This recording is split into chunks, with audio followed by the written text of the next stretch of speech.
আজ আমি বানাবো ভোলা মাছের ঝাল।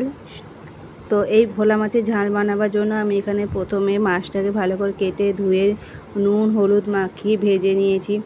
তারপর আমি ভাজা মাছগুলোকে সাইড করে রেখে ওই তেলের মধ্যেই আমি দিয়ে দেব পেঁয়াজ কুচি আর টমেটো কুচি।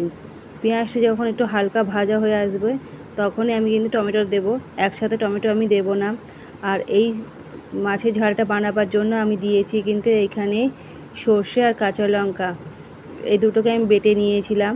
পেঁয়াজ আর টমেটো যখন একটু ভাজা হয়ে আসবে তারপরেই আমি এখানে দেব কালো জিরে।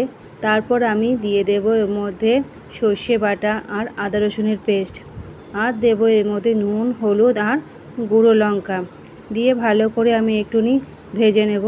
যখন মশলাটা ভালো করে ভাজা হয়ে আসবে তখন আজ আমি বানাবো ভোলা মাছের ঝাল।